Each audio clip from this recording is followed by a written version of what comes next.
So, Dr. Stephen Greer has done a really interesting video on a Russian YouTube channel. There's a big breaking news story about the CIA releasing a great many documents. He talks about how these aren't really new documents, and actually how they really are not the complete picture. What they're doing, they sanitized and removed some really important documents, and they're making it look like they're, quote, coming clean. He says, should we be happy about this? People who study this subject, they think, oh, isn't it great that the government's coming clean and is telling people the truth? I said, no, it isn't, because they're not telling the truth. They're telling a partial truth that serves the interests of war in space, not peace in space. What he's talking about here is Project Bluebeam. This long-running theory that America basically always wants to have an enemy. That's because the industrial military complex is a huge part of the economy, and for that economy to keep going, they need an enemy. World War II, it was Germany. Then the Cold War, an ideological battle between communism and democracy. Then a religious conflict.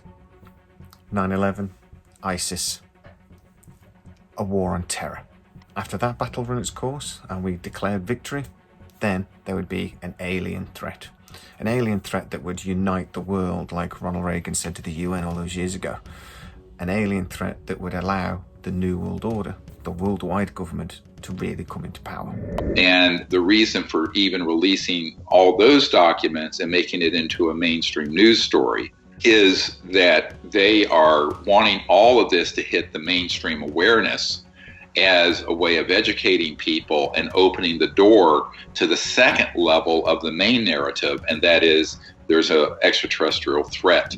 The aerospace researchers I have on my team, who have several 100,000 pages of documents and designs of man-made anti-gravity UFO objects, we have these. Those have never been briefed to the president or to members of the Senate Intelligence Committee, because if they were to know that those exist, then it would remove the element of surprise of using them in an apparent attack or some kind of threatening action from, quote unquote, the aliens. Here he's talking about hundreds of thousands of pages of anti-grav technology and designs. I've looked and I've seen him talk about things like this before. He was a civilian, a brilliant inventor, someone who knew much more than Tesla or Einstein or any of these people. He had worked out down to the mathematical formula all the trans-dimensional technologies up to and including, and I'm going to give you a short list: teleportation, dematerialization, anti-gravity, electromagnetic-gravitic, energy from the vacuum, etc., and so on. This person that he talks about, this person that he doesn't want to name and he doesn't want to identify, he does this a lot.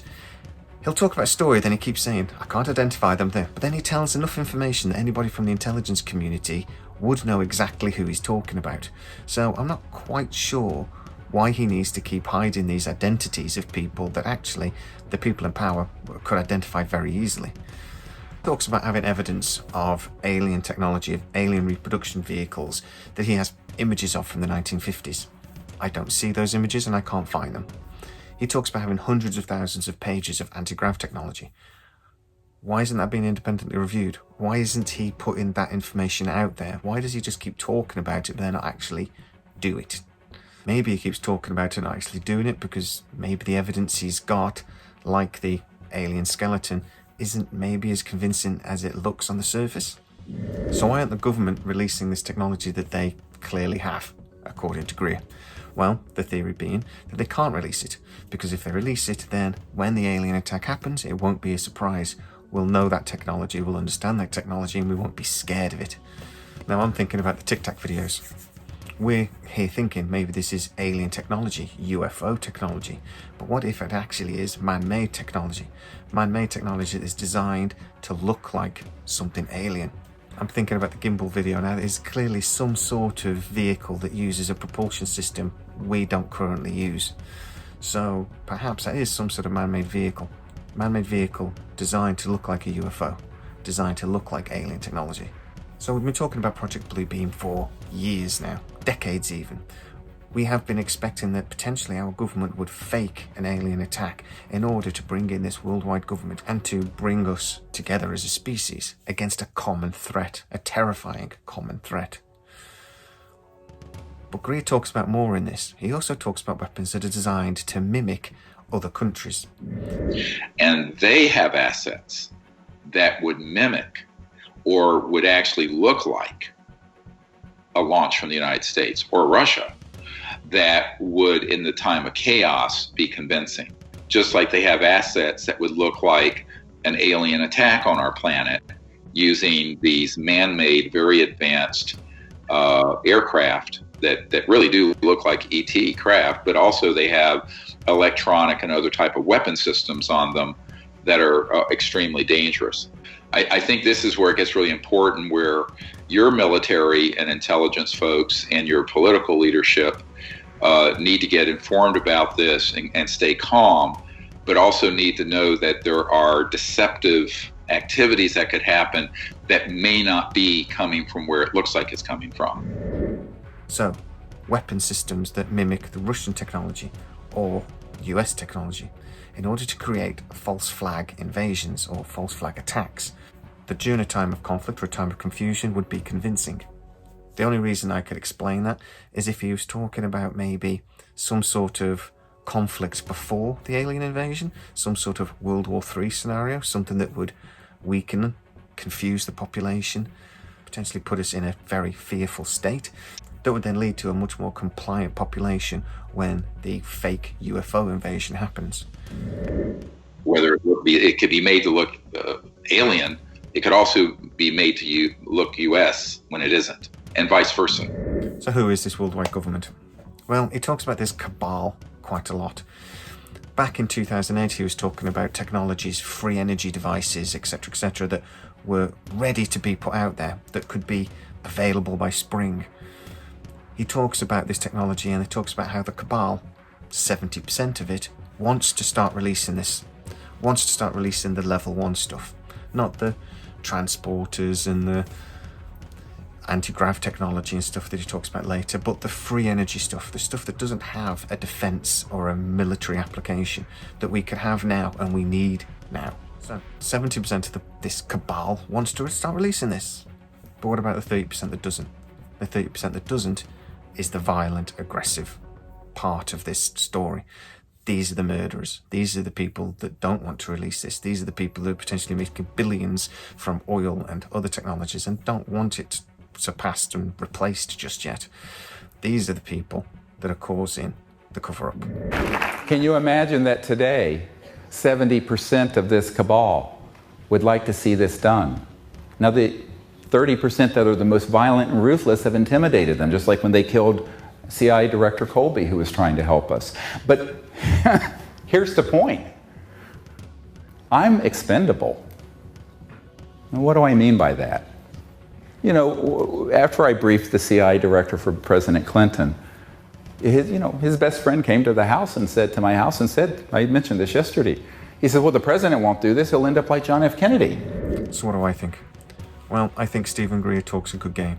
I think Stephen Greer talks about a lot of things, but then doesn't necessarily follow through with anything of substance. I think Stephen Greer has done some amazing work in the past, and I think the Disclosure Project is still one of the most important things to happen in our community. I'm not so convinced by some of the more recent projects he's been involved in. And when it comes to this and the CIA documents that have been released, I'm not convinced that the CIA have released everything that they have. I'm not convinced that they have released every piece of information that they could. And obviously, the things that they have redacted has been insane. We have whole documents that are black. But I do think it is a step forward. I do think that the more they release, the more likely it is they make a mistake and they release something they didn't mean to. The more they release, the more we've got to cross-check and reference. The more they release, the closer we get. But is this all part of a false flag? Is this all part of Project Bluebeam and a next step towards an alien invasion? I do feel like something is coming at the moment. I do feel like disclosure or something is going to happen. I feel like we're moving towards something, particularly with the Tic Tac and the gimbal videos. But I also feel like we're walking into a trap. I've seen on Carlton Tucker recently stories of a vehicle that can move between water and air very easily without any change in vector. It uses a technology that Salvador Pay has patented with the US Navy. You then look at that technology and you start looking at the Tic Tac videos, you have to wonder if we are walking into a trap, and that trap being that these vehicles are actually man-made. But if they're being man-made, they're being hidden very, very well. And they are using the UFO alien cover story to sort of cover up any sightings that are made by mistake. So there does seem to be a lie brewing.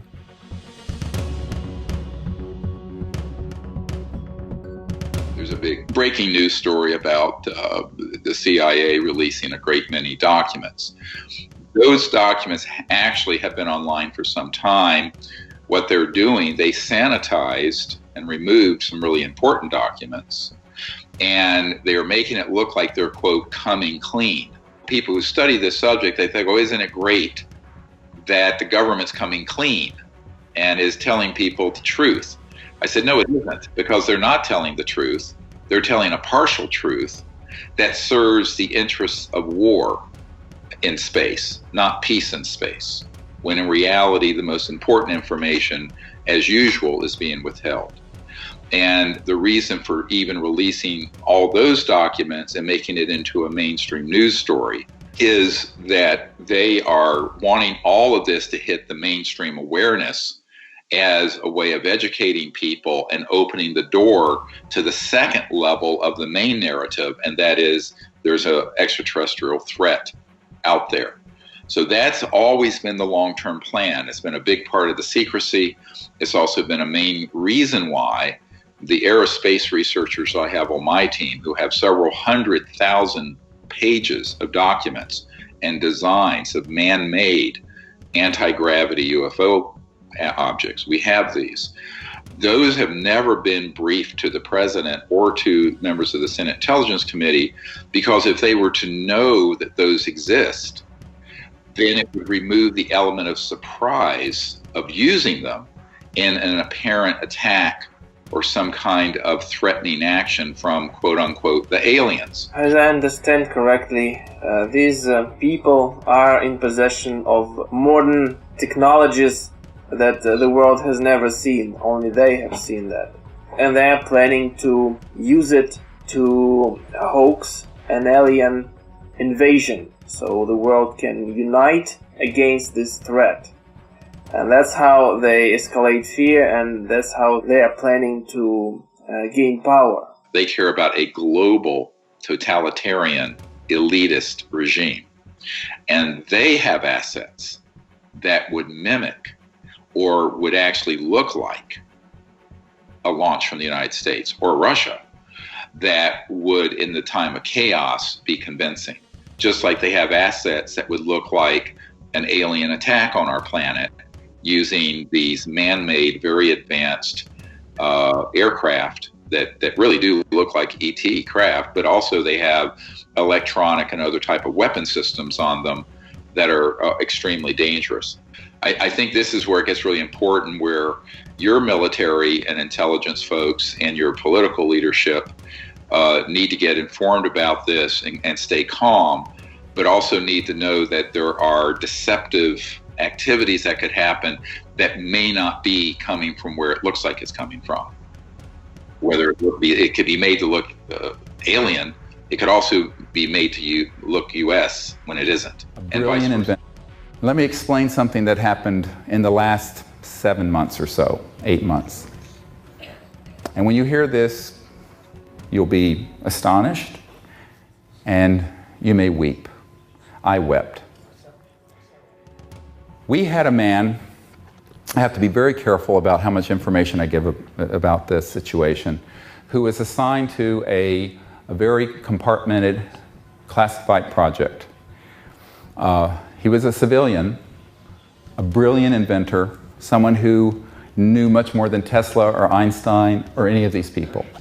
He had worked out down to the mathematical formula all the trans-dimensional technologies up to and including, and I'm going to give you a short list: teleportation, dematerialization, anti-gravity, electromagnetic-gravitic, energy from the vacuum, etc., and so on.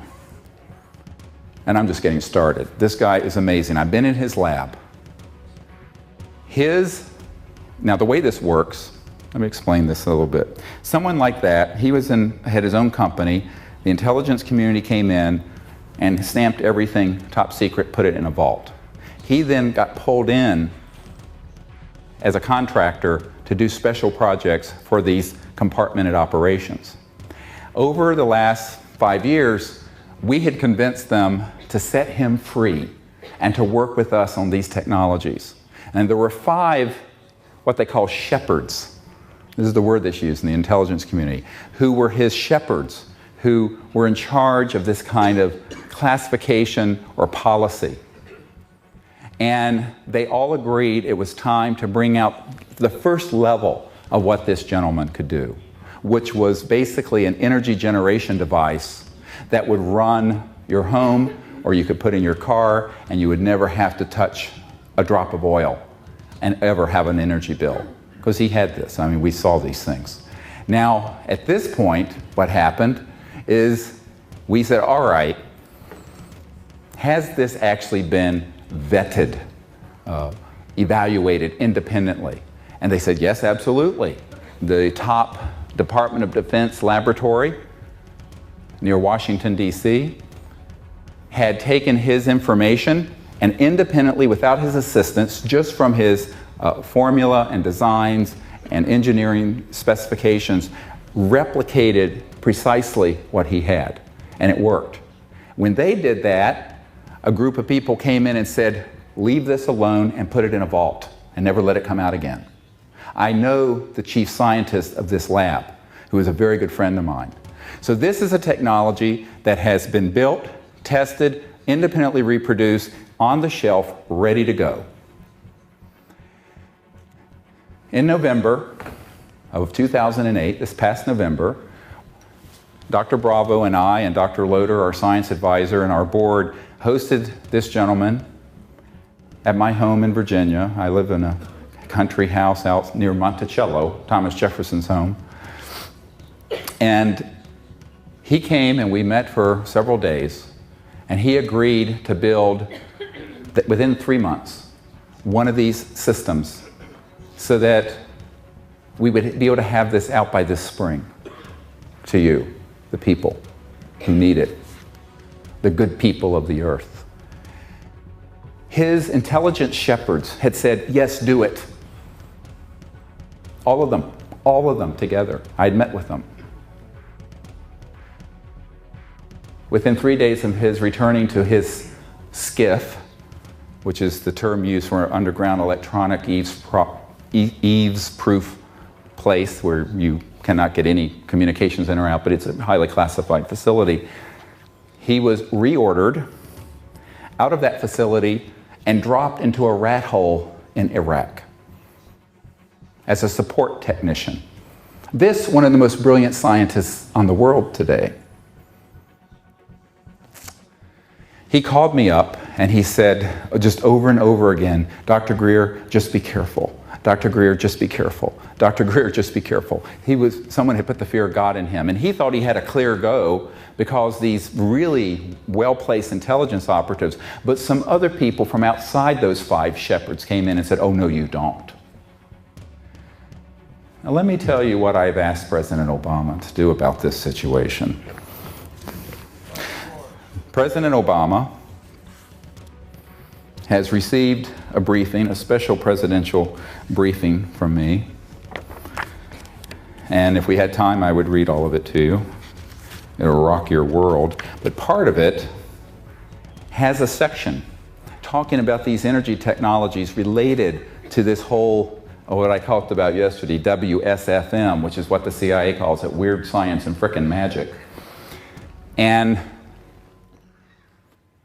in this original that has been provided to the Barack Obama administration and to the new CIA director, I say, look, this man has told me He wants to do it. His immediate shepherds in the intelligence community want him to gravity stuff, because that does have some defense issues, but the generation of energy. And we need an executive order from the President of the United States to specifically order this man back to this country or to the United States or someplace outside a war zone to work with us in a white world Manhattan project to bring free and new energy to this planet. Yes. We need it.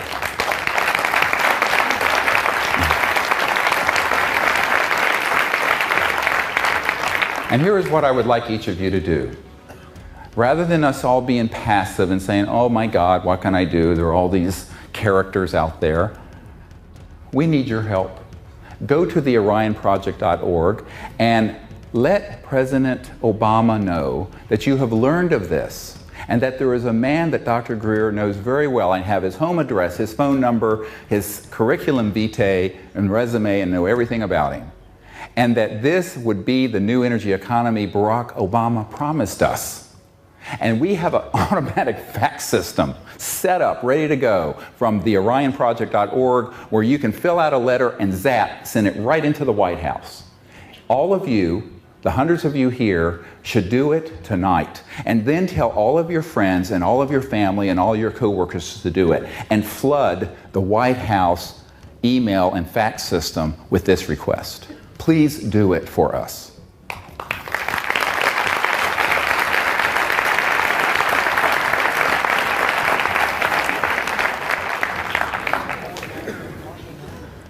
So we live in a very exciting time. This whole adventure has been quite a roller coaster for me and my wife and family, and for everyone with whom I work. Enormous work has gone into getting to us where we are today, where we have achieved disclosure, we have made contact, and now we want to bring these energy technologies to the world. And that can be done with your help. I know we have the capacity to do it. And there's one of the most renowned physicists in the world who works in this area has said that the only group that really has a chance at making a run at this is the group that Dr. Greer has put together, both strategically and in terms of leadership. I know we can do it, but we can't do it alone, because guess who our first level of protection is? Yes, I have security. And yes, we have people in the secret government watching our back. And yes, we have extraterrestrial guardianships watching us. And beyond, angelic. But you know, the most important is you, each one of you. The reason we went public with as much information as we could, and I'm really pushing the limit with what I'm saying today and what I've said at this conference, is that you being informed and you telling others, and millions of people around the world who follow what we're doing and know what we're doing, well, you know what that does? That puts a 1 billion watt spotlight on our project. And what happens when that occurs? These murderers don't like to do things when there's a big spotlight. They're like cockroaches that only come out when the lights are off. La cucaracha.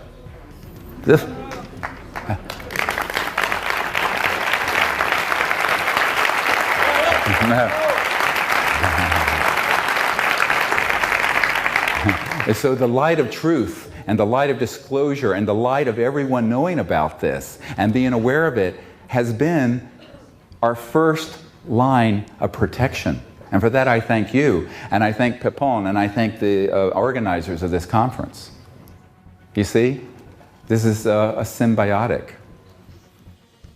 Now, much of what I have to do, obviously, has been behind the scenes, and I've been criticized for that. People say, how can you meet with these devils? I said, because they can be transformed also.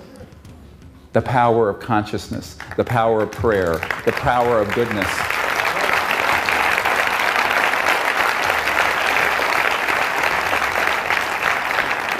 Can you imagine that today, 70% of this cabal would like to see this done? Now, the 30% that are the most violent and ruthless have intimidated them, just like when they killed CIA Director Colby, who was trying to help us. But here's the point. I'm expendable. And what do I mean by that? You know, after I briefed the CIA Director for President Clinton, his best friend came to the house and said, I mentioned this yesterday. He said, well, the president won't do this. He'll end up like John F. Kennedy. And I said, c'est dommage. It's too bad. He's the president. I'm not. I'm just a doctor here. At the time, I was living in North Carolina running a busy emergency department. And he says, oh no, Bill Clinton won't do it. He said, but you can. I said, what do you mean I can? What am I, chopped liver? The expression meaning I'm nothing. And he basically said yes. You see, because I'm a nobody, and because I'm not important, and because I'm expendable, and because we're the common people, we can do it. They can't. Here's the irony. We're free. They're not. And God help us, we need to step into that power and make this change happen.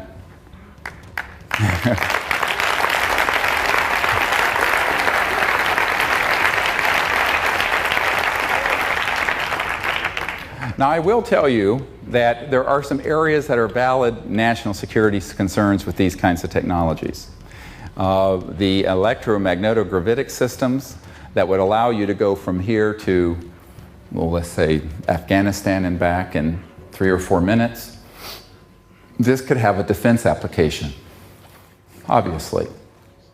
However, there are other configurations of the technologies that would allow us to just bring out the energy generation component initially.